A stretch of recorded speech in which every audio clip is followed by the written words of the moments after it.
Alors le sujet dont je vais vous parler ce soir, c'est un sujet assez estival, les galaxies et les vagues. C'est pas un sujet très connu, les vagues des galaxies, c'est pas un thème que vous avez souvent entendu aborder au cours de ce festival, mais de fait c'est un sujet de recherche extrêmement d'actualité et je vais vous montrer en quoi ces vagues de galaxies nous permettent d'apprendre beaucoup d'informations sur l'historique de notre univers, sur son évolution et en particulier sur un des sujets qui me tient à cœur, l'énergie noire. Donc voici un petit peu la façon dont je vais vous présenter cet exposé ce soir. D'abord à travers un rappel historique de qu'est-ce que l'énergie noire, comment on en est venu à considérer qu'une fraction très conséquente de notre univers est sous une forme d'énergie noire, et qu'est-ce que l'énergie noire. Ensuite, je vais vous montrer comment ces fameuses vagues de galaxies, donc je vais vous expliquer de ce dont je veux parler quand je parle de vagues de galaxies, comment on les mesure et en quoi elles nous apportent des informations sur l'énergie noire. Et dans une dernière partie un petit peu plus pratique et observationnelle, je vais vous montrer quels sont quelques observatoires qui sont consacrés à ces mesures et quelques résultats d'observations très récentes. Donc, la cosmologie, essentiellement, il y a deux époques. Quand on fait l'histoire de la cosmologie, c'est assez facile. Il y a avant 1998 et après 1998. Avant, alors je prends un exemple ici tout à fait au hasard, je prends 1991 par exemple, c'est le premier festival d'astronomie de Florence, donc c'est une date cruciale dans l'histoire de la cosmologie. Si on étudie l'univers, qu'est-ce que l'on voit à cette époque-là? On voit des étoiles, on voit des galaxies formées de milliards d'étoiles, centaines de milliards d'étoiles, les galaxies regroupées en amas de galaxies, entre les galaxies du gaz, essentiellement du gaz d'hydrogène, et en plus de toute cette matière, des photons. Donc les photons, c'est la lumière, c'est le rayonnement, c'est l'essentiel de la matière sous forme de l'univers en termes de nombre de particules, pas en termes de masse, mais en termes de particules, on a donc essentiellement en 1991 deux composantes, le rayonnement sous forme de photons et la matière. Au début du XXe siècle, plusieurs physiciens, plusieurs astronomes, et en particulier Edwin Hubble, qui n'est peut-être pas celui qui a découvert ce dont je vais vous parler ici, mais qui est celui dont le nom est resté associé à cette découverte, peut-être grâce à la précision de ces mesures, c'est que toutes les galaxies semblent s'éloigner de l'observateur. C'est-à-dire l'observateur, c'est nous, c'est chacun d'entre nous. On est tous sur Terre. Jusqu'ici, on n'a pas réussi à faire des observations de galaxies depuis ailleurs que notre Terre. Mais ce que l'on constate, c'est que toutes les galaxies que l'on regarde semblent s'éloigner de l'observateur. Donc, on a plusieurs façons de tenter d'interpréter ce résultat. Soit elles s'éloignent toutes de nous parce qu'on est au centre de l'univers et pour une raison peut-être peu plaisante, on ne doit pas être très sociable et les galaxies ne cherchent pas à rester autour de nous. Cette notion de se retrouver au centre de l'univers, ça paraît complètement stupide. On se dit, oh mais non, pourquoi est-ce qu'on serait un objet particulier dans l'univers? Mais quand vous regardez différentes cartes, on voit que finalement l'approche on est au centre, on ne serait pas les seuls à l'avoir postulé. Voici ici une carte du monde centrée manifestement sur l'Amérique du Nord. Voici une autre carte du monde. Elle n'est pas à l'envers, c'est vraiment une carte du monde, centrée cette fois-ci sur l'hémisphère sud. Alors ces cartes-là vous paraissent amusantes. Cette carte-ci vous paraît peut-être naturelle, mais appréciez le fait que cette fois-ci c'est bien l'Europe qui est au centre et c'est ce à quoi nous sommes habitués. Donc nous positionner au centre de ce que l'on connaît, ça paraît amusant et pas particulièrement robuste sur le plan scientifique. Pourtant, c'est une approche qu'on a tendance souvent à considérer comme l'approche par défaut. Donc, sommes-nous au centre de l'univers? Pas plus probablement que nous sommes au centre de la carte de la Terre. Et donc, l'interprétation que l'on considère aujourd'hui comme étant l'interprétation des observations menées par Edwin Hubble et quelques autres astrophysiciens avant lui, c'est que nous ne sommes pas au centre de l'univers, mais l'univers est en expansion. Et donc, ce que j'ai tenté d'illustrer ici sur ce petit cube en expansion, si chacun de ces petites ellipses ici représente une galaxie, quelle que soit la galaxie sur laquelle vous vous situez, en raison de l'expansion de l'univers, toutes les autres galaxies semblent s'éloigner de vous. Et donc c'est le cas que vous soyez sur cette galaxie-ci ou sur une autre galaxie. Cette expansion, c'est une expansion globale de l'espace et où que vous vous trouviez, les autres galaxies semblent s'éloigner de vous. Et donc les observations de Hubble vont un petit peu plus loin. Non seulement toutes les galaxies semblent s'éloigner de nous, mais par ailleurs, elles s'éloignent d'autant plus vite qu'elles sont loin. Donc voici un graphique qui date effectivement de ces années 1920, où l'on voit ici la vitesse, alors exprimée en kilomètres, aujourd'hui on l'exprimerait plutôt en kilomètres par seconde. Voici la distance exprimée en millions de parsecs. Donc typiquement, par exemple, une galaxie voisine est située à de l'ordre d'un million, d'un mégaparsec de nous. Donc ici, ce sont vraiment les galaxies les plus proches de nous qui sont représentées sur ce graphique. Et ce que l'on voit, c'est qu'on a une tendance qui montre qu'on a à peu près une relation de proportionnalité entre la vitesse à laquelle les galaxies s'éloignent de nous et la distance à laquelle elles sont situées par rapport à l'observateur. On a nommé cette relation de proportionnalité, cette constante de proportionnalité H, du nom de Edwin Hubble. Cette constante qui n'a d'ailleurs de constante que son nom, parce que l'on verra par la suite qu'elle évolue en pratique au cours du temps. Donc c'est uniquement quand on regarde des objets suffisamment proches qu'on peut considérer que cette constante est effectivement une constante. Et la valeur que l'on a mesurée aujourd'hui, la valeur la plus précise, est de l'ordre de 60 km par seconde et par mégaparsec. Ce n'est pas la valeur que vous pouvez lire sur ce graphe, parce qu'effectivement, il y avait un désaccord assez flagrant entre les vitesses et les distances estimées par Hubble à l'époque et celles que l'on peut estimer aujourd'hui. Mais voici la mesure la plus précise. Donc ça vous donne l'idée de la vitesse à laquelle s'éloigne un objet, 70 km par seconde, s'il est situé à une distance de 1 mégaparsec. Et en termes d'expansion de la trame de l'univers, ce que ça veut dire, c'est qu'en gros, l'univers subit une expansion de l'ordre de 7% de sa taille par milliards d'années. Comme on l'a vu, jusqu'en 1998, donc dans la pré-cosmologie, l'univers est composé de deux éléments, matière et rayonnement. Ce que l'on sait sur ces deux éléments, c'est qu'à très grande échelle, la seule force qui domine, la seule force qui intervienne de façon importante dans l'univers, c'est la force gravitationnelle. Or, toute matière, et de fait également le rayonnement, les photons, la lumière sont déviés de la même façon, ne peuvent être déviés que la gravité n'agit que de façon attractive sur la matière. Donc si l'on imagine cette nappe cosmique, cette toile cosmique qui subit cette expansion que l'on vient d'observer, et que sur cette toile cosmique sont cousus les éléments de matière, les étoiles, les galaxies dont on a parlé, en raison de l'attraction gravitationnelle entre tous ces objets, on ne peut avoir qu'une sorte de force de rappel due à la gravitation qui va ralentir l'expansion de l'univers. Et donc, jusqu'en 1998, on a compris que l'univers est en expansion, qu'il n'y a pas de centre à l'univers, il est globalement en expansion dans toutes les directions, mais cette expansion, on s'attend à ce qu'elle ralentisse au cours du temps en raison de la force de rappel de la gravité. Et donc nous voici en 1998, et deux équipes concurrentes vont tenter de mesurer le ralentissement de l'expansion de l'univers. Et pour ce faire, qu'est-ce qu'ils vont utiliser ? Des chandelles standards ou des bougies standards, c'est-à-dire des objets cosmiques dont on connaît rigoureusement la luminosité intrinsèque de l'objet. C'est l'ampoule de 100 watts cosmique, donc ce sera un petit peu plus que 100 watts pour qu'on puisse les voir à grande distance, mais l'idée est la même. On a un objet dont on connaît la luminosité intrinsèque. Et donc ce que ça veut dire, c'est que la luminosité que vous percevez de l'objet n'est plus dépendante que de la distance de cet objet. C'est la fameuse loi en 1 sur le carré de la distance. Et donc la luminosité perçue est directement un indicateur de la distance à laquelle se trouve votre objet. Donc on a un des axes ici du diagramme de Hubble. Le deuxième axe, c'est la vitesse d'expansion, que l'on va obtenir à partir de l'information dite de redshift. Donc ce redshift, vous savez peut-être pour certains d'entre vous ce que c'est. Voici une illustration du phénomène de redshift. Donc vous prenez un objet céleste quelconque, une galaxie par exemple, dont la lumière, vous la faites passer à travers un prisme qui va qui va décomposer la lumière incidente en le spectre de cette lumière. Donc vous voyez ici à travers le prisme l'arc-en-ciel qui sont toutes les composantes contenues dans la lumière nous provenant de cette galaxie. Dans des galaxies, tout comme sur Terre, vous avez des éléments qui vont pouvoir marquer votre spectre ici de transition électronique parfaitement connue.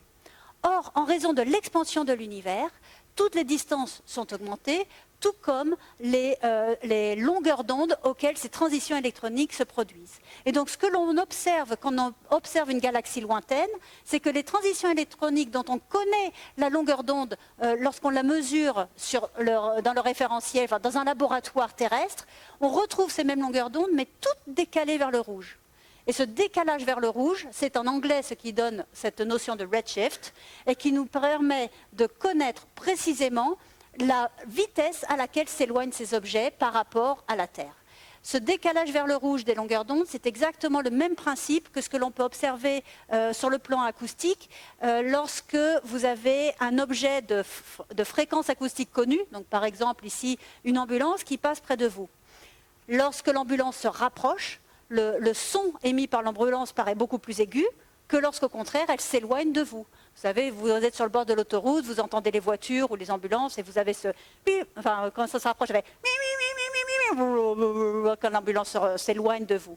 Donc cet effet de changement de fréquence auditive pour le cas illustré ici, c'est le même phénomène que ce que vous observez ici sur le plan électromagnétique ici, donc sur la lumière, en raison de l'éloignement des galaxies et donc en raison de l'expansion de l'univers.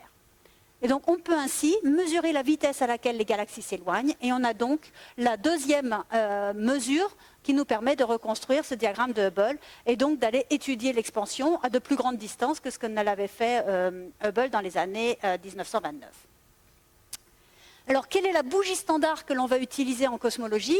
C'est la supernova. Donc, un des types de supernova, il en existe plusieurs. Celle que l'on va utiliser ici, c'est une supernova thermonucléaire qui va se produire dans des conditions extrêmement précises, toujours les mêmes, et c'est pour ça que la luminosité intrinsèque de cette supernova est parfaitement connue et quantifiée.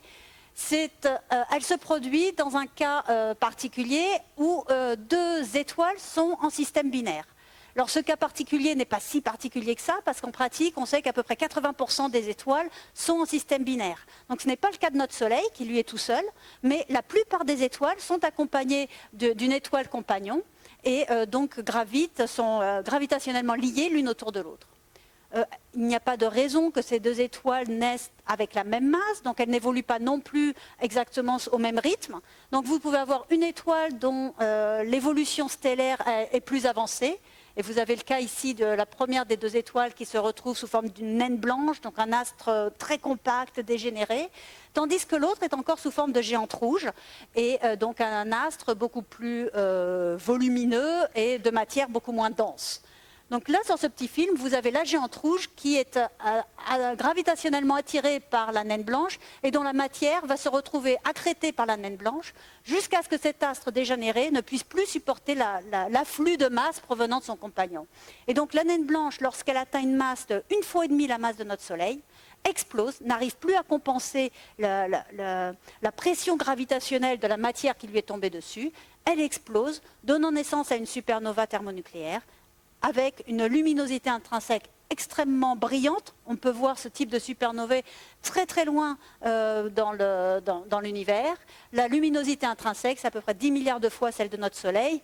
Donc vous voyez, c'est typiquement aussi lumineux qu'une galaxie. Donc lorsque une étoile explose comme ça sous forme de supernova, c'est aussi lumineux que l'intégralité de la galaxie qui héberge cette étoile. Et donc on peut voir des supernovae presque aussi loin qu'on peut voir des galaxies. Et donc, avec ces objets-là, on va pouvoir reconstruire un diagramme de Hubble, mais cette fois-ci en allant beaucoup plus loin que ce qu'avait fait Hubble. Donc, si je devais mettre sur ce graphique les données que je vous montrais sur le premier plot, elle sera à peu près ici. C'est vraiment la région extrêmement locale qu'on avait pu observer dans les années 1930. Ici, on refait ce même diagramme avec alors, bon, des quantités qui ne sont peut-être pas tout à fait naturelles, mais en gros, on a ici la distance qui nous provient du flux mesuré de la supernova, en fonction ici du redshift, donc de la vitesse d'expansion de l'univers. Tous les points ici, ce sont les données que l'on a pu observer, donc pour des objets proches, pour des objets plus lointains. Et la courbe en pointillé, c'est la courbe que l'on s'attendait à trouver, compte tenu de la décélération attendue de l'expansion de l'univers. Et là, pas besoin d'en dire beaucoup, il est clair que les données sont en désaccord avec ce ralentissement attendu. Là, c'était avec la première année de données d'un des projets. Voici la même courbe, mais cette fois-ci avec l'ensemble des données. Donc ça, c'est en 2015, je crois. Donc on a ici des données à petit redshift, donc des données proches, des données à distance intermédiaire, des données plus éloignées. Un redshift de 1, ça remonte à peu près de 8 milliards d'années dans l'histoire de l'univers. Donc sur un univers qui a un peu moins de 14 milliards d'années, vous voyez qu'on reconstruit quand même l'histoire de l'expansion sur la moitié de l'âge de l'univers. Et clairement, on est en désaccord avec le ralentissement de l'expansion qui était attendue. Donc ça, ce sont des données récentes, mais les premiers résultats datent de 1998. Et la conclusion, c'est que l'expansion est accélérée et non pas décélérée comme elle était attendue. Et cette accélération est contraire à ce que l'on attend pour un univers composé de matière et de rayonnement. Donc il y a autre chose que de la matière et de rayonnement dans l'univers. Et quelque chose qui ne se comporte pas du tout de la même façon. Donc, à défaut de comprendre et de savoir ce que c'était que cette chose supplémentaire, on lui a donné le nom d'énergie noire. Et pour que l'énergie noire puisse accélérer l'expansion de l'univers comme elle le fait, il faut qu'elle soit en quantité tout à fait colossale dans l'univers. Et donc, voici, post-1998, la composition de l'univers aujourd'hui. Vous avez ici la fraction d'univers sous forme de matière ordinaire. Le petit trait rouge ici, ce n'est pas un défaut dans mon transparence, c'est la contribution du rayonnement dans l'univers aujourd'hui. Donc la lumière, les photons sont bien présents, mais c'est une quantité infime au niveau du bilan total de notre univers. L'essentiel de la matière est sous une forme de matière noire, mais je ne vais pas passer plus de temps aujourd'hui sur cette matière noire. Mais par contre, ce dont je vais vous parler, c'est cette partie-ci. 70% du bilan énergétique de notre univers est sous une forme d'énergie noire, qui ne peut pas se comporter de façon comparable à la matière, puisque, contrairement à elle, elle agit de façon, on pourrait dire, antigravitationnelle. En tout cas, elle provoque l'accélération de l'expansion de l'univers, ce qui n'est pas possible pour de la matière ou du rayonnement. Donc elle a un comportement tout à fait différent, et elle est responsable de cette accélération, et doit donc être présente en quantité tout à fait colossale dans le bilan énergétique de notre univers. Alors ce rapport 70%, 30%, ça peut vous rappeler d'ailleurs le même rapport qu'on retrouve sur Terre entre les terres émergées et l'eau. Donc ignorer la présence d'énergie noire, c'est un peu comme si on considérait que sur le globe terrestre, il n'y avait que des terres émergées et absolument aucune mer ni océan. C'est le même rapport. Et pourtant, jusqu'en 1998, on ne s'était pas du tout rendu compte de la présence de toute cette partie-là de notre univers. Alors, qu'est-ce que ça veut dire que l'univers est dominé par de l'énergie noire? Alors, revenons au cas de la matière. Je vous montrais un cube tout à l'heure en expansion. Voici une simulation un petit peu plus réaliste de cette expansion de l'univers, où cette fois-ci, la matière, la simulation est plus réaliste parce que les billes de matière qui représenteraient, par exemple, les galaxies, elles ne vont pas gonfler avec l'expansion de l'univers. Donc, en fait, une des conséquences de l'expansion de l'univers, puisque la quantité totale de matière, elle, ne change pas, c'est que la matière se retrouve diluée dans l'univers. Donc en fait, pour une même quantité de matière, si on regarde la quantité de matière par unité de volume, sur un mégaparsec cube, par exemple, donc sur un volume typique de la distance entre deux galaxies, on voit qu'on a moins de matière quand le temps évolue qu'on en avait par le passé. La matière se dilue dans l'univers avec le temps. Maintenant, qu'en est-il pour l'énergie noire? L'énergie noire, on ne sait pas ce que c'est, donc je l'ai représentée de façon un petit peu ad hoc. On choisit ce que l'on veut pour la représentation de l'énergie noire. On n'a aucune idée aujourd'hui de sa nature. Donc voici des petits cubes bleus qui représentent l'énergie noire. Et contrairement à la matière, l'énergie noire, elle, par contre, se crée perpétuellement. C'est-à-dire que sous l'effet de l'expansion de l'univers, on n'a pas une dilution de l'énergie noire comme on l'avait pour la matière. On continue à avoir toujours la même densité d'énergie noire, c'est-à-dire la même quantité d'énergie noire par unité de volume. Et ça, c'est un comportement extrêmement différent de celui que l'on a pu observer pour la matière. Et ça a une incidence sur la composition de notre univers avec le temps. Parce que si aujourd'hui, on constate qu'il y a 2 fois plus d'énergie noire que de matière, donc ça, c'est le 70% par rapport aux 30% dont je vous parlais tout à l'heure, puisque l'énergie noire est créée avec le temps, tandis que la matière, elle, a une quantité totale qui est constante, ça veut dire que par le passé, on n'avait pas du tout le même rapport énergie noire-matière. Et de fait, par le passé, on considère qu'il n'y avait pas d'énergie noire ou presque, mais que cette contribution d'énergie noire s'est vue croître de façon spectaculaire avec le temps pour dominer aujourd'hui le bilan énergétique de notre univers. Alors, en quoi l'énergie noire va-t-elle agir sur ce que l'on peut observer, c'est-à-dire que ce n'est pas l'énergie noire que l'on observe directement, c'est l'expansion de l'univers, ou ce sont les objets qui composent notre univers. Alors voici une petite frise ici où je représente cette chaîne de montagnes, qui sont des fluctuations dans l'univers primordial de la quantité de matière que l'on retrouve à différents points de l'univers. Ces fluctuations, ces petites densités vont croître sous l'effet de la gravité, puisque on sait qu'à grande échelle, la gravité est la force qui domine. Donc les pics les plus importants vont croître, les pics, les vallées vont, elles, se lisser progressivement. Et donc, contrairement à l'effet de l'érosion sur Terre, où on a tendance à tout lisser, ici, au contraire, la gravité va former des structures, et donc à terme des galaxies, dans les endroits les plus denses. Et donc, voici une illustration de comment les structures, donc les galaxies, les amas de galaxies, vont croître dans l'univers au fil du temps. Donc, vous avez ici, vous aviez la date qui défilait de il y a 13,7 milliards d'années, donc lorsqu'on en était à juste des petites perturbations dans notre surface de matière à aujourd'hui. Et qu'est-ce que l'on peut voir aujourd'hui? C'est des galaxies qui seront formées là où on a les excès, les pics les plus intenses, les montagnes les plus importantes de matière. Et c'est là que l'on va voir apparaître peu à peu les galaxies.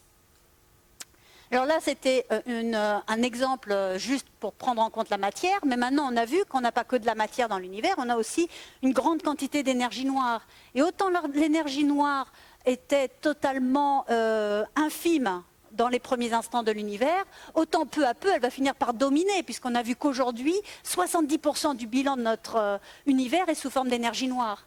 Donc l'énergie noire, on ne sait pas ce que c'est. Mais pour qu'elle ait cette influence sur l'expansion, on imagine qu'elle a une distribution qui est à peu près uniforme à travers l'univers. Donc finalement, faire l'analogie tout à l'heure avec les océans, c'est ce qu'on peut retrouver ici. On a une distribution homogène, uniforme d'énergie noire, plus ou moins dans l'ensemble de l'espace, et qui vient à dominer aujourd'hui par rapport à notre distribution de matière. Et donc l'énergie noire va clairement avoir une influence sur la formation des galaxies également dans l'univers. Donc là, c'est extrêmement schématique. Voici une simulation qui vous montre une véritable simulation numérique où on prend en compte la matière et l'énergie noire. On partait d'une distribution qui était très homogène, comme on l'imagine dans les premiers instants de l'univers, et sous l'effet de la gravitation, parce que la gravitation reste la force dominante à grande échelle, on voit ici les structures les plus denses qui continuent à se densifier, les points les plus denses qui vont finalement s'allumer pour donner naissance aux galaxies, aux amas de galaxies, à des filaments de galaxies également. Donc vous avez là la naissance des galaxies, telle que l'on l'imagine à travers des simulations numériques poussées, mais qui illustrent le même phénomène que ce que je vous montrais tout à l'heure. Et pour que ces simulations marchent et soient réalistes et commencent à ressembler à l'univers que l'on voit aujourd'hui, il faut effectivement mettre la grande quantité d'énergie noire que l'on observe aujourd'hui et avec l'évolution que l'on a illustrée sur ces premiers transparents.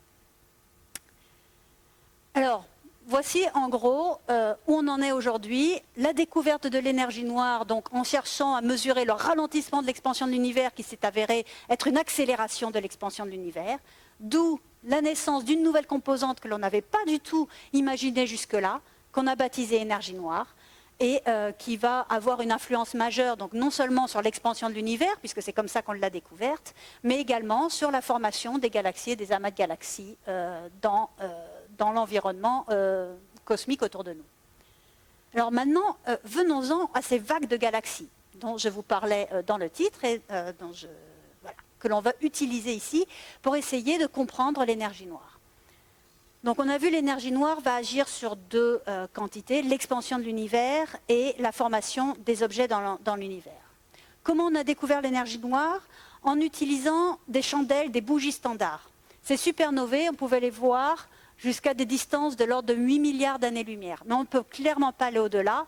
Ce sont des objets très lumineux, mais pas suffisamment lumineux pour qu'on puisse remonter l'histoire de l'expansion cosmique au-delà de ces 8 milliards d'années. Donc ce qu'on peut tenter de faire, c'est de chercher une autre approche pour mesurer l'expansion. Les chandelles standards, ça marche très bien, mais pas à très grande distance. On va essayer cette fois-ci de trouver une distance standard, une distance caractéristique. C'est-à-dire que imaginez que l'on puisse paver notre univers avec des objets, on verra lesquels, dont la séparation est connue, ou la séparation intrinsèque est connue. Si cette séparation est constante et parfaitement déterminée, elle ne va plus évoluer que sous l'effet de l'expansion de l'univers. Et donc, tout comme on a utilisé le fait que les bougies standards avaient une luminosité intrinsèque connue, et finalement le flux perçu nous donnait une indication directe de leur distance, on va essayer de trouver dans l'univers des objets dont la distance caractéristique, la distance de séparation entre ces deux objets est parfaitement déterminée, de sorte que la distance sous laquelle on les voit ne sera plus une empreinte que de l'expansion de l'univers. Alors, je vous illustre ce que je veux dire par là. Donc, imaginez la distance entre deux billes ici, parfaitement connue. Sous l'effet de l'expansion de l'univers, ces billes s'éloignent l'une de l'autre, mais donc la distance mesurée effective nous donnera une idée, le rapport entre les deux, du facteur d'expansion de l'univers. Donc ça, c'est ce que l'on va chercher à observer. Une analogie ici avec une route de nuit. Vous voyez ici des phares de voiture. On ne sait pas a priori à quelle distance se trouve la voiture, mais par contre, on peut mesurer la distance entre les deux phares de la voiture. De jour, on a clairement une mesure facile de la distance entre ces deux phares. Et donc, si on revient à ce que l'on observe de nuit, on ne peut plus la mesurer, mais on la connaît. Et donc, finalement, la distance qui semble séparer ces deux phares va pouvoir être utilisée pour déterminer la distance de la voiture la plus éloignée. Et donc, c'est exactement ce que l'on veut faire dans l'univers. Alors, avant d'aller plus loin, une petite révision ici de notre frise cosmique. L'univers évolue de la façon suivante. On a le temps cosmique qui croît vers la droite, donc les premiers instants de l'univers ici à gauche. Ici, bon, c'est une façon imagée de représenter le Big Bang, une phase inflationnaire dont je ne parlerai pas au tout début, et ensuite cette fameuse expansion de l'univers. Donc une expansion au départ qui est ralentie en raison de la présence de matière dans l'univers. Vous vous souvenez qu'au début de l'univers, dans les premières milliards d'années, on est dominé par de la matière. L'énergie noire n'est pas encore entrée en action. Donc au départ, l'expansion de l'univers va ralentir, mais peu à peu l'énergie noire va prendre le dessus et on observe aujourd'hui une accélération de cette expansion de l'univers et c'est ce qui est illustré par la petite remontée ici vers la droite. Donc on a le temps cosmique qui évolue ainsi vers la droite. En raison de l'expansion de l'univers, qu'elle soit ralentie ou accélérée, il n'en demeure pas moins que c'est une expansion. Tout comme tout gaz, lorsqu'il subit une expansion, il va refroidir. Donc les températures, elles, étaient beaucoup plus importantes dans l'univers primordial qu'elles ne le sont dans l'univers actuel. Si vous allez dans l'univers, si vous allez dans l'espace, je veux dire, sans aller très loin, vous avez entendu parler que les astronautes n'ont pas très chaud. Ils sont obligés de se recouvrir d'épaisseur assez importante, alors certes pour se protéger des rayons cosmiques et autres, mais également pour ne pas mourir de froid. L'univers est froid. Ça, c'est les températures aujourd'hui. Par le passé, l'univers était beaucoup plus chaud. Tellement chaud d'ailleurs que la matière ne pouvait pas être sous la forme de matière neutre comme on l'observe aujourd'hui, mais se trouvait sous la forme d'un plasma ionisé. C'était une véritable soupe cosmique avec des protons, des électrons, des ions dans tous les sens. Un plasma, c'est-à-dire aucune matière neutre. Et donc, dans ce plasma initial, même la lumière n'arrivait pas à se propager. Un plasma, c'est comme l'intérieur du Soleil. Un photon qui est émis au centre du Soleil, mais pas loin de 100 000 ans avant de pouvoir s'échapper du Soleil, parce qu'il interagit sans arrêt avec les ions qui forment le plasma intérieur au Soleil. Et donc, toute la lumière qui est émise à l'intérieur de ce plasma ne peut pas, interagit sans cesse sur les particules de ce plasma et ne peut finalement s'échapper que lorsque l'univers a suffisamment refroidi pour que les électrons et les protons s'associent, formant de l'hydrogène neutre, puis les autres molécules que l'on pourra observer aujourd'hui.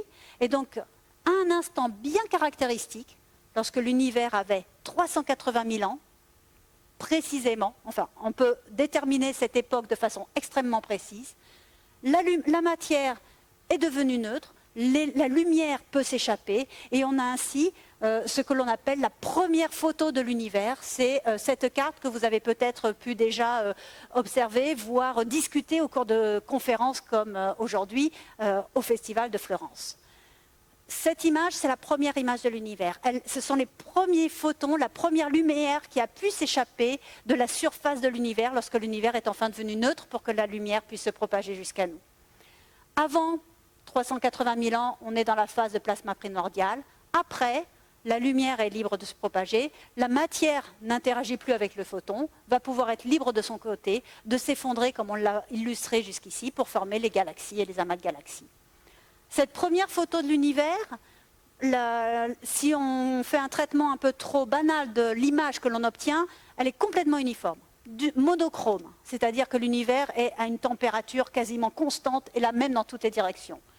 Lorsque l'on fait un traitement beaucoup plus fin de cette première photo de l'univers, on arrive à voir des tas de petites fluctuations ici, qui sont des fluctuations de température et qui correspondent à des fluctuations dans la densité de matière. Et donc, ce sont vraiment les graines des galaxies que l'on va pouvoir observer aujourd'hui.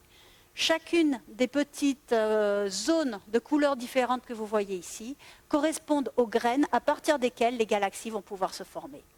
Donc, on a là véritablement la photo des galaxies avant qu'elles arrivent à devenir des galaxies. Dans ce plasma initial, on peut faire des propagations d'ondes, tout comme on a des propagations d'ondes à la surface d'un lac. Vous voyez ici la surface d'un lac, vous y jetez des petits cailloux. À chaque endroit où un caillou va heurter la surface du lac, vous avez ces petites ondes concentriques qui vont se propager depuis la zone dans laquelle le petit caillou est arrivé. Cette propagation d'ondes, c'est la même que celle qui peut se propager au sein d'un plasma. Et donc, à chaque endroit où vous avez un petit excès de matière dans votre plasma primordial, vous avez une onde qui peut se propager. Donc, vous avez ici un schéma d'un excès de matière et l'onde qui se propage, tout comme les petites vaguelettes ici à la surface du lac. Et ces ondes qui se propagent, ce sont des ondes de densité. C'est un petit excès de matière qui va se propager à la surface, enfin ici à la surface du lac, ici à l'intérieur de notre plasma primordial. Et donc voici effectivement les ondes qui vont donner naissance aux vagues dont on va parler par la suite. Parce que, comme on le voit ici, ces ondes, ce sont des excès de matière, donc c'est là que vont se former les galaxies. Donc on commence à deviner pourquoi on doit avoir des excès de galaxies dans l'univers que l'on observe aujourd'hui, non seulement à la position du pic initial, mais également à la position où ces ondes vont pouvoir amener la matière. Ce qui est très intéressant, c'est qu'on a vu que l'on peut déterminer de façon précise l'instant où l'univers atteint une température telle que le plasma se transforme en élément neutre, où le plasma disparaît. Et donc cet instant précis, on le connaît, c'est à un âge de 380 000 ans. Et lorsque le plasma disparaît, les ondes se retrouvent soudainement figées. C'est comme si subitement vous avez une immense vague de froid qui venait balayer la surface de votre lac et tout le lac se retrouve gelé. Et donc vous auriez gelé à la surface du lac les petites boucles, les petites ondes ici sphériques que vous avez pu observer jusque-là. Donc cette vague de froid, où ici justement c'est effectivement une vague, c'est un instant de température bien précis dans l'histoire de notre univers, où nos fluctuations, nos ondes vont se retrouver figées. Et donc on a l'âge de l'univers qui est parfaitement connu. La vitesse de propagation de ces ondes est également déterminée par la vitesse du son dans notre plasma. Et donc ça veut dire que l'on peut connaître précisément la distance qui a été parcourue par ces cercles d'ondes à l'instant où les ondes se retrouvent figées. Et cette distance-là, lorsque l'on fait le calcul, on retrouve une distance aujourd'hui de 450 millions d'années-lumière. C'est la distance caractéristique que l'on va chercher à retrouver dans la distribution de la matière dans l'univers. Et qu'est-ce que c'est que la distribution de la matière? C'est la répartition des galaxies dans notre univers. Et donc on voit qu'en raison de l'histoire du refroidissement de notre univers, on doit retrouver aujourd'hui dans la répartition des galaxies dans l'univers une distance caractéristique de l'ordre de 450 millions d'années-lumière. Alors qu'est-ce que ça veut dire? 450 millions d'années-lumière, c'est grand. C'est beaucoup plus que la distance typique entre deux galaxies. Donc en pratique, ce que l'on doit espérer retrouver dans la répartition des galaxies, ce n'est pas une galaxie, il y a un beau cercle de galaxies tout autour, mais c'est un petit groupement de galaxies et sur un cercle centré autour de ce regroupement initial, une répartition de galaxies plus importante qu'ailleurs dans l'univers. Et ensuite, cette distribution-là, donc cette vague ici qui entoure le pic central de densité, on doit la retrouver à différentes époques par le passé. Et donc de la même façon que nos supernovae étaient plus lumineuses si elles sont proches de nous et plus faibles si elles étaient plus loin de nous, cette distance caractéristique a une taille qui va dépendre la distance à laquelle on observe ce motif.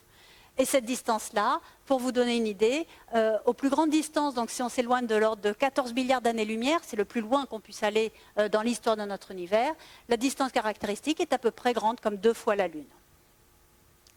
Alors voici une image de l'univers, justement, avec une taille suffisante. Et maintenant, à vous de me trouver la distance caractéristique. Est-ce que vous voyez des cercles qui entourent chacune de ces galaxies? Alors moi, je ne vous vois pas bien, mais ça n'a pas l'air de faire l'unanimité. Vous n'avez pas l'air de voir comme ça, au premier coup d'œil, les cercles qui entourent de chacune de ces galaxies. Vous avez bien raison, on ne les voit pas, ces anneaux qu'on attendait. Alors pourquoi on ne les voit pas? C'est quand même troublant. Jusqu'ici, ça avait l'air tellement simple, on avait l'air de tout comprendre. On s'attend à un anneau de matière autour de chacune des galaxies et pourtant on ne le voit pas. C'est parce que l'univers primordial, ce n'est pas une petite pluie fine avec une goutte ici et là, mais c'est plutôt un véritable orage de pics de densité. Et donc lorsque vous avez un orage, à la surface de votre lac, c'est beaucoup plus difficile de retrouver chacune de ces ondes. Vous n'avez pas un cercle réparti à raison d'un petit caillou ou une petite goutte tous les mètres, mais vous avez tant de gouttes et tant de cercles que finalement ils sont tous mélangés et il devient complètement impossible d'identifier l'anneau formé autour de chacune de ces gouttes. Alors, est-ce qu'on est complètement perdu? Cet univers primordial, finalement, qui est une véritable cacophonie d'ondes acoustiques, est-ce qu'on ne va plus jamais pouvoir retrouver notre distance? Pas si sûr, parce que, voilà, alors voici la cacophonie acoustique dont je vous parlais. Vous avez chacune des galaxies ici qui tombent, mais non plus une seule galaxie, mais une myriade de galaxies, chacune entourée de son anneau d'excès de galaxies, mais lorsqu'on les représente toutes comme ça, on ne voit plus rien. Par contre, si on sait où précisément sont tombées chacune des surdensités initiales, on peut alors faire l'exercice qui consiste à prendre chacune des excès de galaxies, les superposer les uns par rapport aux autres, et on voit réapparaître la structure que l'on cherchait à mettre en évidence. Donc on voit que si l'on sait où sont tombés les excès les plus importants, on va les accumuler, on va les superposer, et petit à petit va se reconstruire la forme, le motif que l'on cherche à identifier afin de pouvoir le mesurer. Alors ça c'est bien beau, il faudrait que l'on sache justement où se retrouve chacune des densités, et c'est précisément ce que l'on cherche à mesurer, donc on ne le sait pas a priori. Mais on va pouvoir faire un travail comparable à celui que je viens de faire là, par une approche statistique. Et donc cette approche statistique, en quoi elle consiste? Il faut cartographier l'univers, c'est-à-dire on va devoir faire un bilan assez exhaustif de l'ensemble des galaxies ou de l'ensemble du gaz dans l'univers. On va mesurer toutes les distances entre les objets et on va voir s'il y a une distance privilégiée, c'est-à-dire, qu'est-ce que c'est qu'une distance privilégiée? C'est un excès de probabilité par rapport à une distribution qui, elle, serait totalement aléatoire. Bon, il n'y a plus qu'à faire. Mais avant de passer aux galaxies, je vais vous montrer un petit exemple plus simple, plus concret, avec des stations de bus à Paris. Alors je suis désolée de parler de Paris alors qu'on est en vacances, mais c'est la carte que j'avais sous la main. Alors voici l'ensemble des stations de bus sur une carte de Paris. Donc on reconnaît un petit peu Paris avec ici le bois de Boulogne, ici le bois de Vincennes, où effectivement à l'intérieur du bois il n'y a pas de station, et le vieux Paris au centre avec un petit excès de concentration de stations dans la région centrale.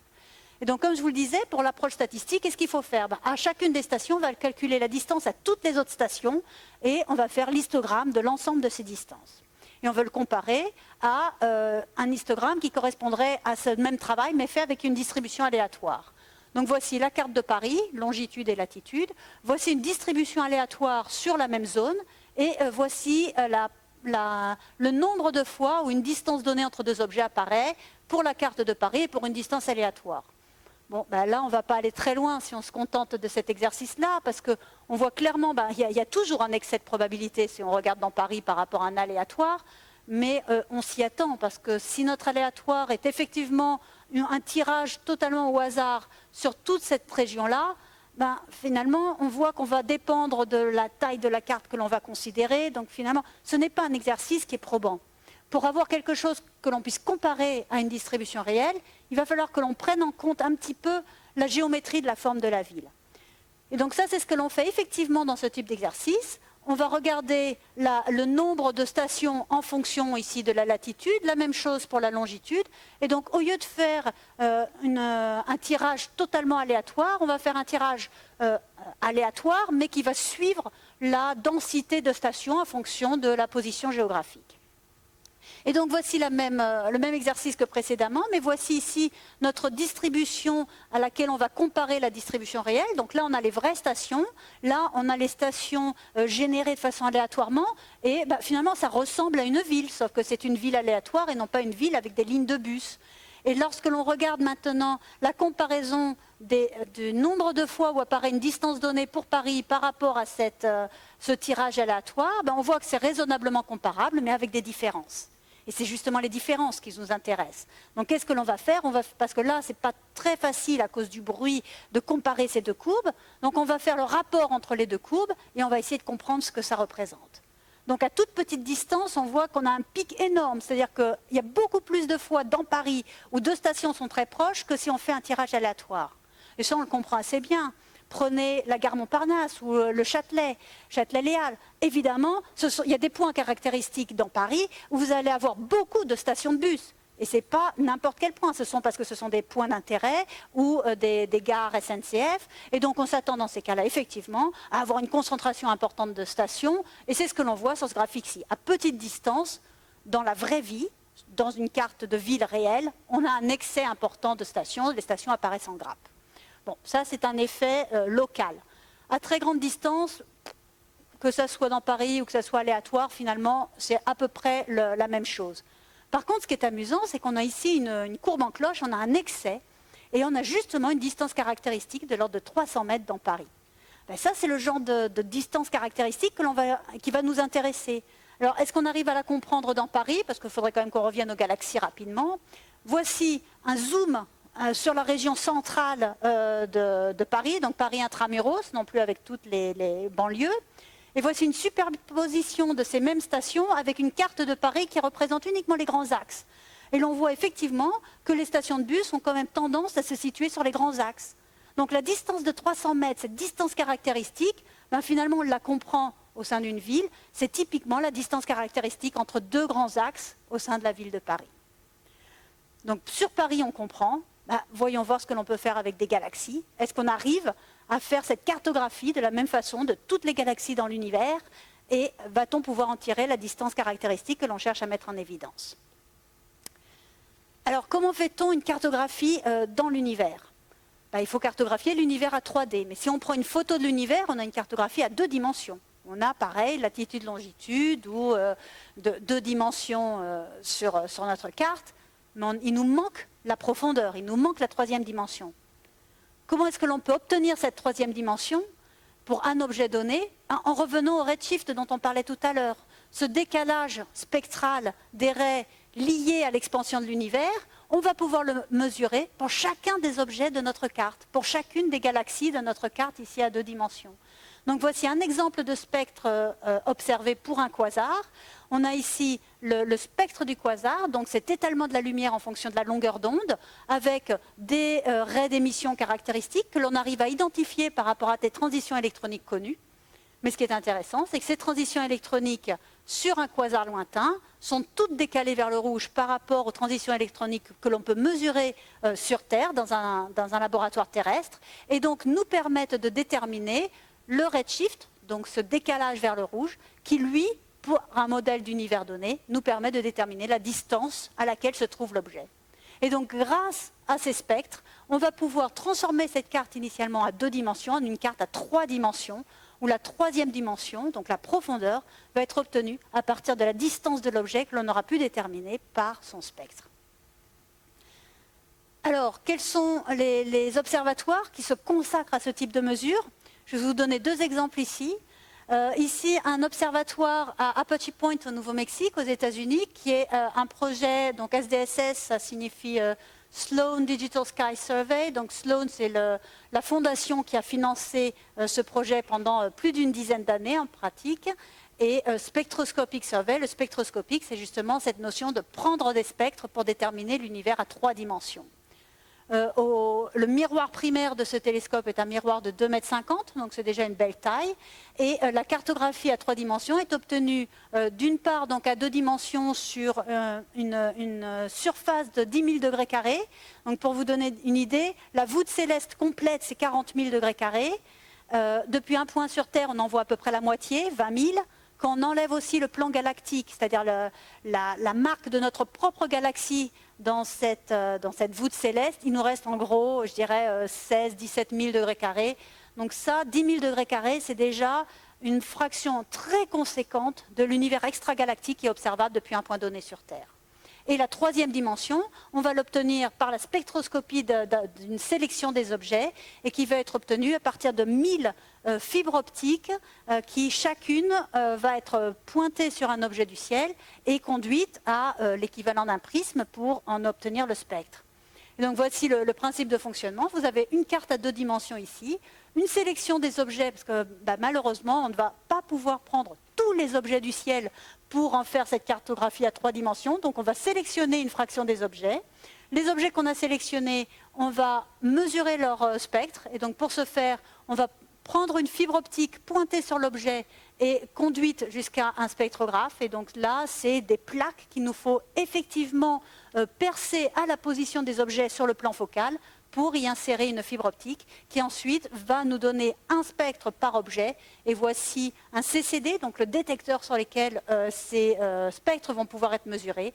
Et vous avez ici un spectre par objet. Donc là, vous avez une cinquantaine de galaxies dont les spectres ont été mesurés. Et ensuite, avec une analyse fine de chacun des spectres, on va pouvoir déterminer le redshift et donc la distance de chacune de ces galaxies. Alors le principe est simple. La pratique aussi, mais elle est un petit peu douloureuse à mettre en pratique parce que une fois qu'on a choisi les objets que l'on va vouloir observer, enfin dont on va vouloir déterminer la troisième dimension, il va falloir perforer ces plaques d'aluminium à l'emplacement précis de chacun des objets et y mettre la fibre optique, comme je vous le disais, pour chacun des objets que l'on veut observer. Donc ça, c'est une image en accéléré. Rassurez-vous, on n'a aucun des manipulateurs qui travaillait à cette vitesse-là, mais néanmoins, c'était un travail extrêmement fastidieux et qui prenait pas loin d'1 heure par plaque et donc par champ de vue que l'on voulait observer. Donc avec 1000 fibres par plaque, pas loin d'1 heure par plaque, donc pas loin d'1 heure pour arriver à positionner ces 1000 fibres optiques. Par ailleurs, il y avait tout un travail antérieur qui consistait à sélectionner les objets que l'on voulait observer, perforer ces plaques d'aluminium, puis fibrer les plaques. Donc en gros, 3 mois de préparation par observation. Et donc voici quelques images qui vous montrent une succession de plaques ici qui ont déjà été observées. Voici ce à quoi ressemblait une de ces plaques d'observation avec les 1000 fibres déjà positionnées. Et vous avez ici chacun des petits chariots qui contiennent une de ces plaques, et donc avec un total de 9 plaques possibles. Comme on mettait à peu près 1 heure d'observation pour une plaque donnée, une nuit a rarement plus de 10 heures, enfin une nuit astronomique dure rarement plus de 10 heures d'affilée. Donc finalement, 9 plaques, ça nous permettait de tenir 9 heures et c'était à peu près les nuits les plus longues en hiver que l'on pouvait espérer. Donc on avait là de quoi tenir une nuit complète, mais tous les jours, il fallait avoir une nouvelle plaque perforée, recommencer tout ce travail de fibrage pour avoir les 9 plaques suivantes prêtes pour la nuit suivante. Donc ce travail a effectivement fonctionné et c'est un projet qui a duré pendant pas loin de 10 ans et on a des données absolument spectaculaires qui proviennent de ce projet, mais on est en train de mettre en place, je dirais, la génération d'après. Et donc voici ce à quoi ressemble la génération suivante. C'est un nouveau télescope que l'on utilise cette fois-ci, qui fait, dans le miroir primaire, fait 4 mètres de diamètre. Donc on a un gain de près d'un facteur 6 en termes de surface collectrice. Et donc ça c'est important parce que la surface collectrice, c'est directement une mesure de la quantité de lumière que vous allez pouvoir observer en un temps donné. Et donc si la surface collectrice est plus importante, ça veut dire que vous allez pouvoir observer des objets plus faibles et donc aller plus loin dans l'histoire de l'univers. Il se situe en Arizona et au niveau du plan focal, c'est non plus 1000 fibres, mais 5000 fibres qui vont pouvoir être observées simultanément. Et donc les fibres optiques, c'est le nombre d'objets que l'on va pouvoir observer simultanément. Donc un gain également ici en nombre d'objets, un facteur 5 par rapport au projet précédent. Quelques images ici de la phase de construction. on a complètement retravaillé, on est en train d'installer ce nouveau télescope. Donc comme c'est un télescope de 4 mètres de diamètre avec une monture équatoriale, ça demande un dôme absolument gigantesque. Et donc vous avez ici une photo de l'intérieur du dôme.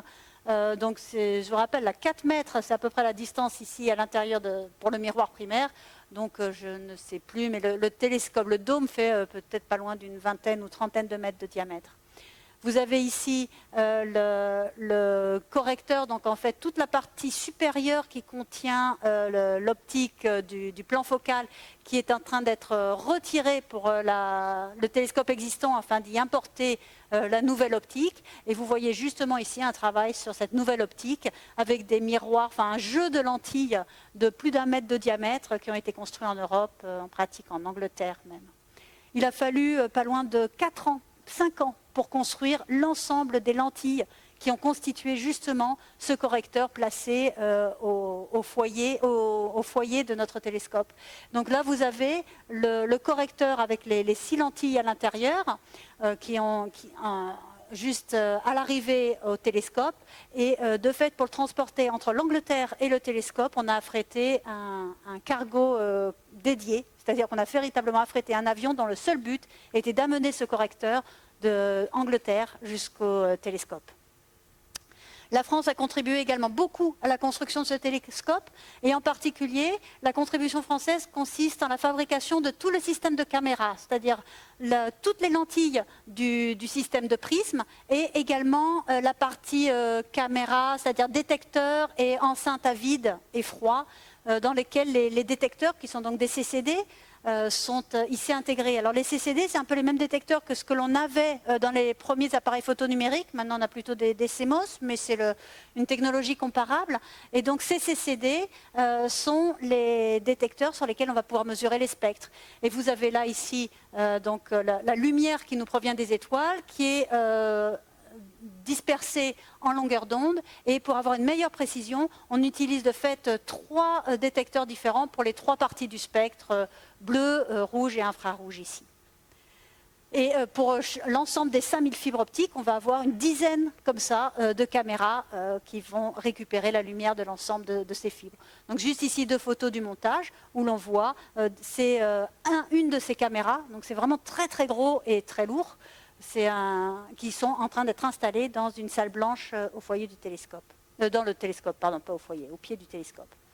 Alors l'autre point important, c'est que ces 5000 fibres optiques, contrairement à la génération antérieure où, vous vous souvenez, les fibres optiques étaient positionnées manuellement par des opérateurs durant la journée, maintenant dans ce nouveau télescope, ce sont des petits robots qui vont placer les fibres optiques. Bon, fort heureusement, puisqu'on en a 5 fois plus, et déjà que ça prenait 9 heures à peu près pour fabriquer les 9 plaques observées pendant la nuit, ça ne tenait plus dans une journée pour fabriquer les plaques sur 5000 fibres optiques. Et donc là, maintenant, on a des petits robots qui ont été fabriqués avec la minutie suisse pour le positionnement de chacun de ces petits robots, et qui cette fois-ci arrivent à se positionner sur un point donné du ciel en 2 minutes. Et donc ça a plusieurs avantages. D'abord, on n'a plus ce travail fastidieux de positionnement des fibres en journée, mais en plus, ça veut dire que si jamais on a un événement spécial qui se produit et qu'on a envie d'observer, on n'a pas besoin d'attendre 3 mois pour avoir tout le matériel en place pour pouvoir l'observer. Il nous suffit de 2 minutes pour pouvoir repositionner les robots aux positions qui nous intéressent. Et voici, pour terminer, quelques photos donc, du plan focal. Donc voici là où vont être positionnés l'ensemble des robots. Et vous avez ici un des pétales. Donc on a le plan focal est divisé en 10 sections. Et sur chacune des sections, donc chacun de ces pétales, contiennent 500 petits robots, chacun équipé d'une fibre optique. Donc vous avez ici la petite pointe qui regarde la lumière qui nous vient du cosmos. Et vous avez ici les robots, et puis toute l'électronique en arrière qui part vers les détecteurs. Et voici une photo lorsqu'on avait 7 de ces pétales déjà installés. Donc ça, c'est le côté ciel. Et ici, c'est le côté arrière avec les câbles qui se dirigent vers... Non, pardon, je passe un peu vite. Les câbles qui se dirigent vers les spectrographes et donc vers les caméras. Alors, qu'est-ce que l'on fait avec toutes ces données? Donc, le deuxième télescope, il est en cours de construction. Donc, je ne vais pas pouvoir vous montrer des résultats qui ont été obtenus avec. Mais le premier télescope, par contre, il a fonctionné pendant une dizaine d'années. Et donc là, on a quelques résultats. Qu'est-ce que l'on a pu faire avec ce premier projet? On a pu mesurer une cartographie tridimensionnelle à partir de 1 million de galaxies. On en aura 35 fois plus avec la nouvelle génération. Mais aujourd'hui, on a déjà 1 million de galaxies. Et voici le type de carte que l'on a pu observer. Donc là, ce que l'on représente, c'est à 2 dimensions, vous avez donc une des tranches d'univers.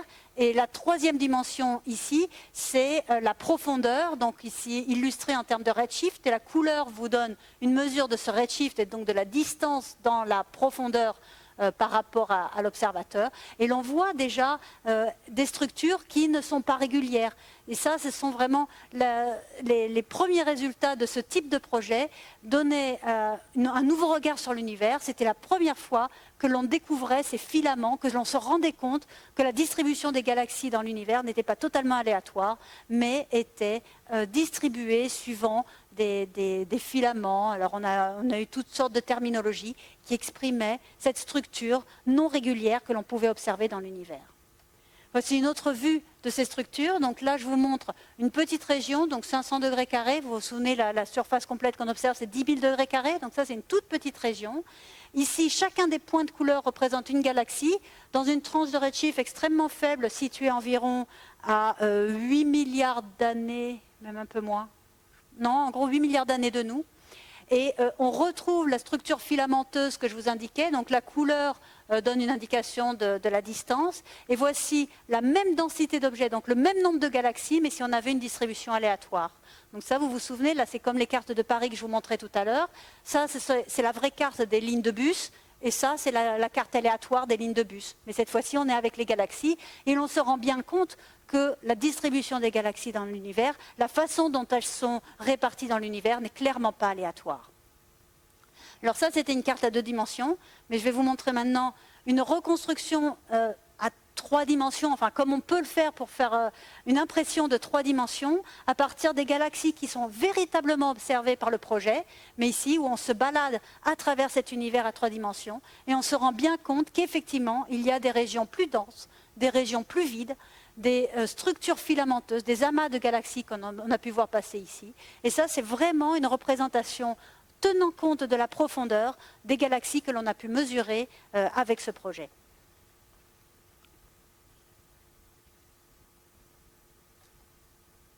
Ouais, je vous laisse apprécier, c'est quand même assez joli. Donc, on voit encore quelques amas de galaxies ici. Lorsque l'on voit des zones plus lumineuses, c'est qu'on traverse effectivement une région, soit un filament, soit une couche fine qui contient plus de galaxies. On en voit une autre apparaître ici. Là, clairement, un gros amas de galaxies. Et l'on voit clairement des filaments ici et des régions beaucoup plus vides entre ces filaments. Et les images des galaxies sont les vraies images que l'on avait à partir des photos à 2 dimensions, mais dont la distance ici est dérivée, est calculée à partir des spectres que l'on a pu mesurer pour chacun de ces objets.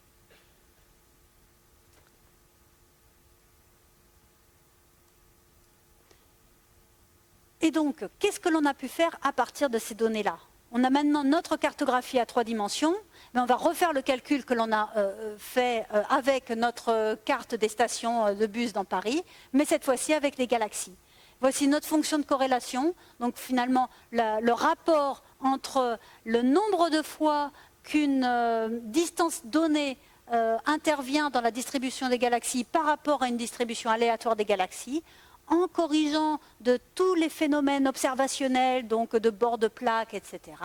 Et ce que l'on voit, c'est, tout comme pour les stations de bus parisiennes, les galaxies ont tendance à se former de façon groupée, et ça, on s'y attendait. On a bien vu que dans un pic de densité initial, ce n'est pas une galaxie qu'on avait, mais c'est en général tout un petit groupe de galaxies. Donc ici, les galaxies qui se produisent de façon groupée par grappes, un peu comme les stations parisiennes se retrouvent groupées autour des centres d'intérêt, mais beaucoup plus intéressant, on a un excès ici, tout comme on avait un excès ici qui correspondait à la distance typique entre les grands axes parisiens, mais ici, on a un excès dont on peut mesurer la distance, qui est de l'ordre de 450 millions d'années-lumière.